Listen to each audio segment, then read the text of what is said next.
देखिए Microsoft Excel जो बताया गया है, इंट्रोडक्शन ऑफ एमएस एक्सेल। अब इसमें हम समझेंगे कि एमएस एक्सेल क्या है, इसके प्रयोग क्या है। तो हम समझेंगे इसमें क्या होता है। जो माइक्रोसॉफ्ट एक्सेल माइक्रोसॉफ्ट ऑफिस के अंदर आने वाला एक स्प्रेडशीट एप्लीकेशन प्रोग्राम है, जिसका प्रयोग अलग अलग प्रकार के शीट्स को बनाने के लिए किया जाता है।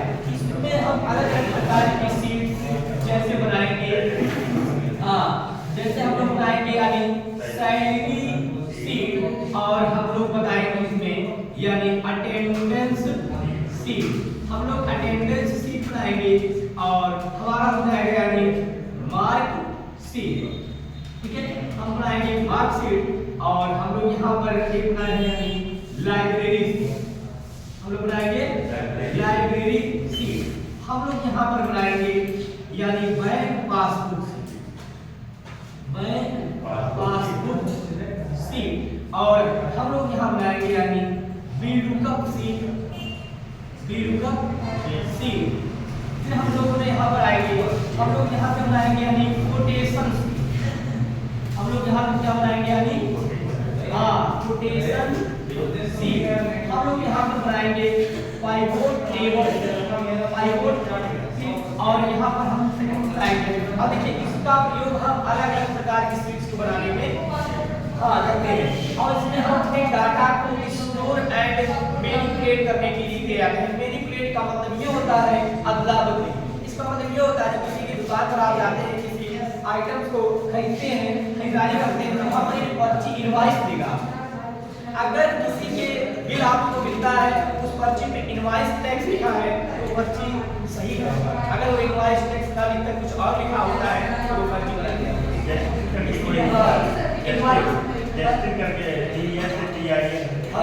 तो उसका मतलब आपका होना है इनवॉइस टैक्स। तो इसलिए हम अलग अलग प्रकार की शीट्स को बनाने के लिए प्रयोग की जाती है। हम इसमें अलग अलग प्रकार की गणनाएं, अलग अलग प्रकार के फंक्शन का प्रयोग करके, ठीक है, यानी हम क्या करते हैं, शीट को तैयार करते हैं। हम बात करते हैं यानी सैलरी शीट की। किसी कंपनी में अगर आप जाते हैं तो हमको हम देते हैं यानी सैलरी। सैलरी यानी देखी जाए तो सैलरी को हम लोग बोलते हैं तनख्वाह या तो वेतन। तनख्वाह को क्या तो वेतन बोलते हैं। इसलिए देखिएगा सैलरी में क्या होता है, किसी कंपनी में आप काम करने के लिए जाते हैं तो सैलरी में आपको क्या होगा, इसके अंदर आने वाले आपको मिलेगा वहां पर बेसिक सैलरी। क्या मिलेगा यानी आपको मिलेगा बेसिक सैलरी। अब बेसिक सैलरी वो आपके अकॉर्डिंग है, किस पोजीशन पे है आप, किस पोस्ट पे है। तो आपको मिलता है मान लीजिए 11,500 मिलेगा या आपको मिले 12,000 रुपए मिलेगा। तो इसी के साथ में आपको कंपनी द्वारा एक चीज और प्रोवाइड की जाती है, उसमें आपको दिया जाएगा टीए। टीए वहां पर से की जाती है, वो आपको 15% दे रही है। ठीक है, यानी आपको एक चीज हो गया डीए, डीए प्लस अलाउंस, या वो आपको 29% या 30%। और यहाँ पर आपको दिया जाएगा एचआरए यानी होम रेंट अलाउंस। सेकंड में होता है यहाँ पर आपको मिलेगा यानी पीएफ। अब पीएफ आपको मिलता है 18%।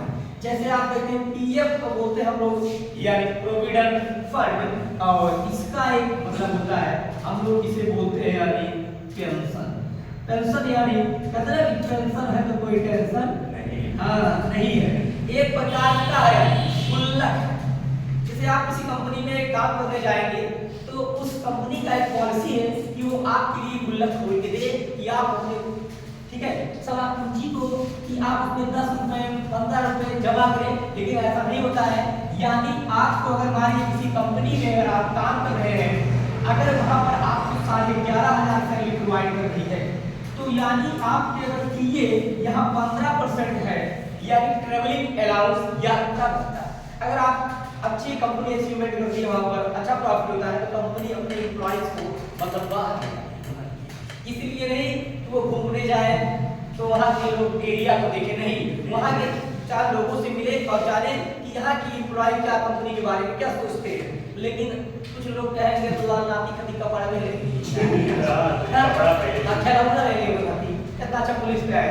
तो यहाँ हम बात करेंगे 11,500 उसको मिल रही है, इसका 15% कैसे निकालेंगे। तो हम लोग क्या करेंगे, देखिएगा हम लोग 15 बटे हम लेंगे तो ये 0 क्या हो जाए कट जाएगा, यानी हमारा यहाँ हो जाएगा 15 बटे कितना हो जाएगा, यहाँ पर हम करेंगे 75 और यानी हमारा हो जाएगा यानी 1725 1725 उसका क्या मिलेगा यानी ये मिलेगा यानी ये हो जाएगा ये का मतलब हो जाएगा यानी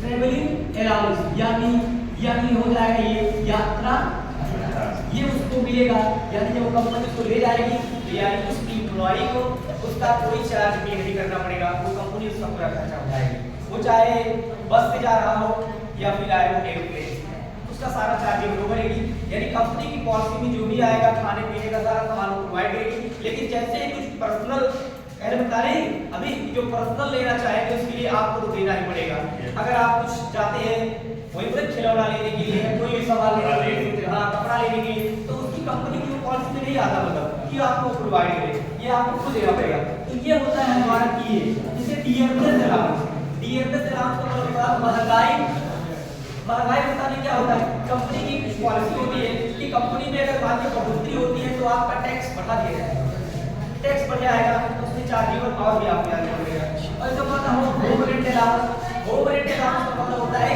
ये होता है जो होम रेंट अलाउंस का मतलब होता है जब आप